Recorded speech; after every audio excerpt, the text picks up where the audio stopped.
दोस्तों, मैं मनोज शर्मा हाजिर हूँ आपके सामने इंग्लिश की क्लास लेकर के। गाइस, अपने शुरू करने वाले हैं आज नया टॉपिक। वो टॉपिक है अपना एक्टिव वॉइस पैसिव वॉइस। देखिए गाइस, अपन ने एक टॉपिक पूरा कर लिया।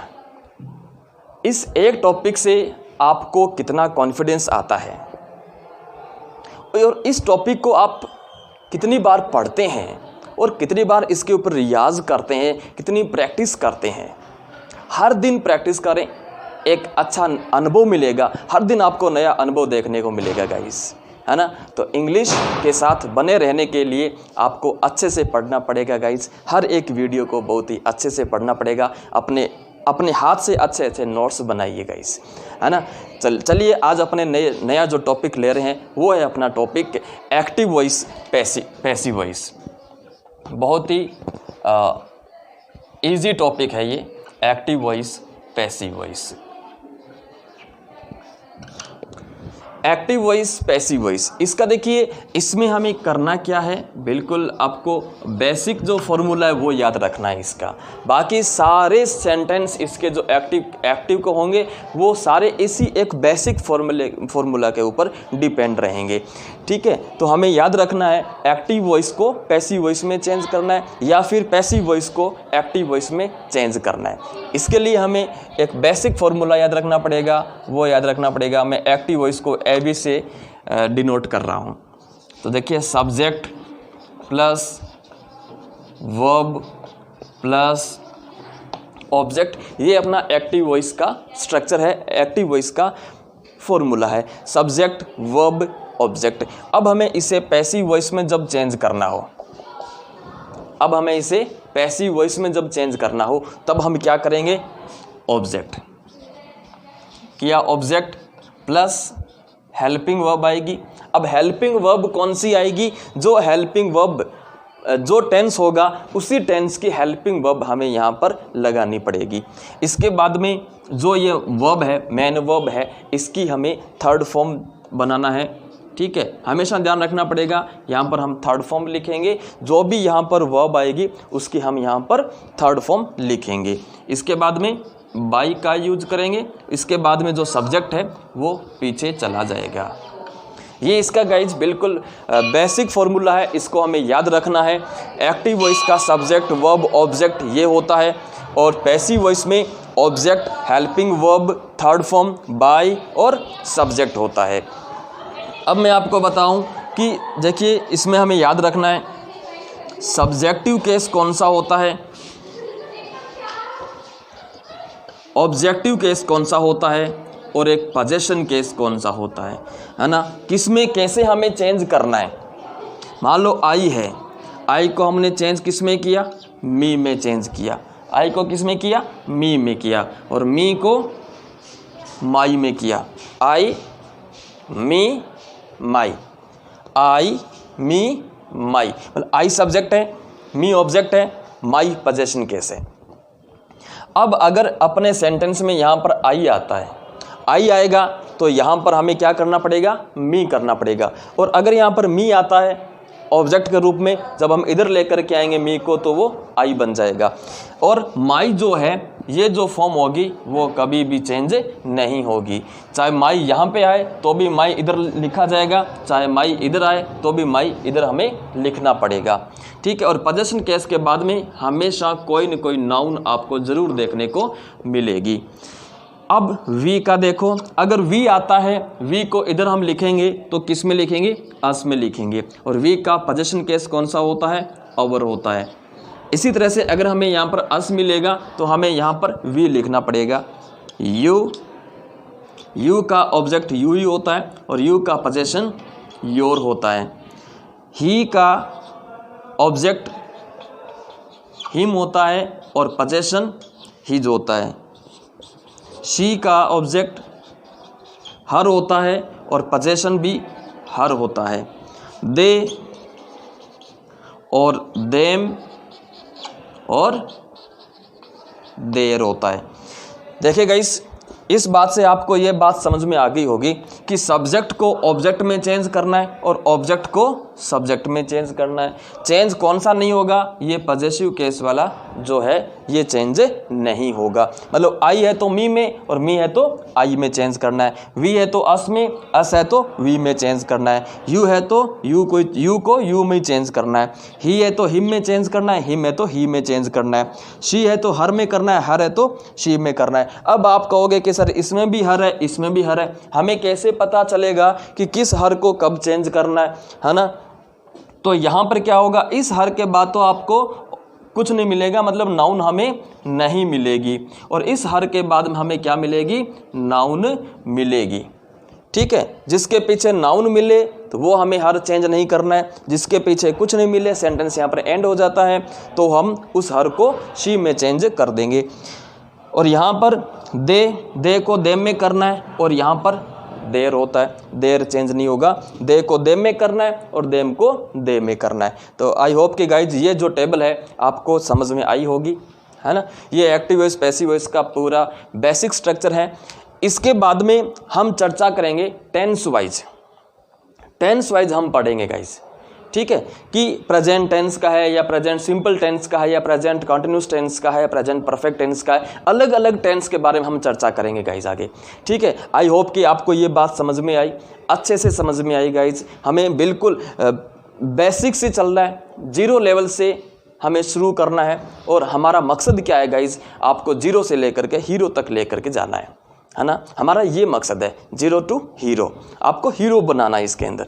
तो गाइज ये ध्यान रखना है आपको, ये टेबल, ये आपका जो बेसिक स्ट्रक्चर है एक्टिव वॉइस का, हमें याद रखना है। एक्टिव वॉइस को पैसिव वॉइस में चेंज करना है। और जैसे जैसे आपका इसमें एक्सपीरियंस बढ़ जाएगा, अनुभव हो जाएगा इस टॉपिक के साथ काम करने का, तो हम आगे चलेंगे, इसमें हम आगे चर्चा करेंगे कि पैसिव वॉइस का अगर अपने को सेंटेंस मिलता है तो पैसिव वॉइस वाले सेंटेंस को एक्टिव वॉइस में हमें कैसे चेंज करना है।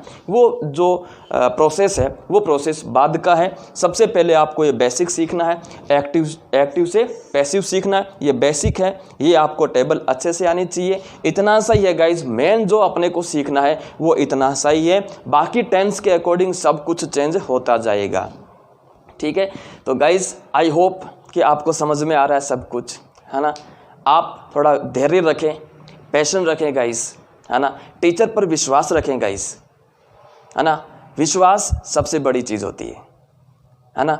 इसको बनाए रखें, विश्वास को बनाए रखें, धैर्य को बनाए रखें गाइज, सब कुछ अच्छा होगा, है ना। निश्चिंत रहें गाइज, बहुत कुछ अच्छा करने वाले हैं गाइज।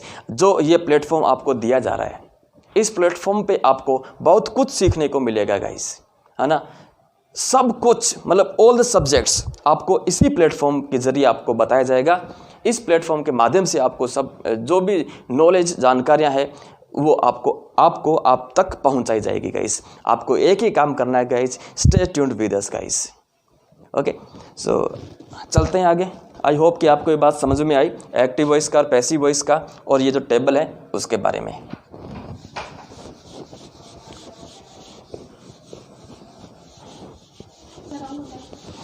नेक्स्ट हम करेंगे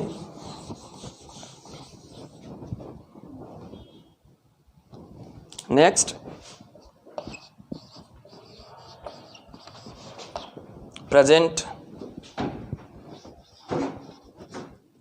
कंटिन्यूअस टेंस का हम फॉर्मूला आज ले रहे हैं।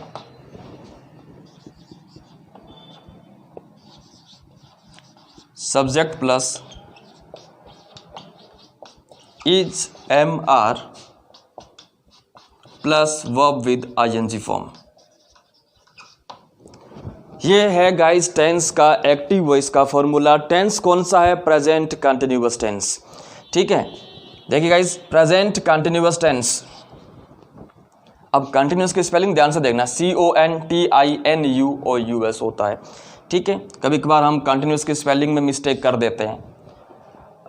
This spelling has been asked many exams, you know, so make sure ये स्पेलिंग जो है इम्पोर्टेंट है, काफ़ी बार ये एग्ज़ाम में पूछी गई है, तो हमें इसके बारे में ध्यान रखना है। मैं आपको स्पेलिंग का भी एक वीडियो बनाऊंगा, एक स्पेलिंग का भी आपकी क्लास रखेंगे, जिसमें बहुत ही इंटरेस्टिंग स्पेलिंग्स में आपके सामने रखूंगा, बहुत ही इंटरेस्टिंग वर्ड्स में आपके सामने रखूंगा, जिसके ज़रिए आप बहुत अच्छे अच्छे स्पेलिंग्स, बहुत अच्छे अच्छे वर्ड्स आपको देखने को मिलेंगे।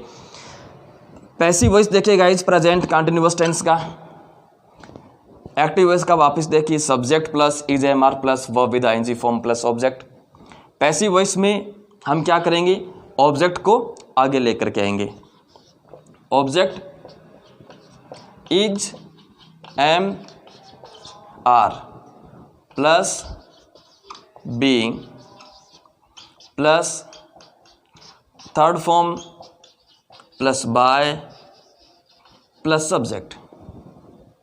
ये है object is am are being third form by subject. हर एक एक वर्ड अच्छे से करना गाइज। यहाँ पर हम याद जो नया वर्ड है इसके अंदर वो बीइंग है।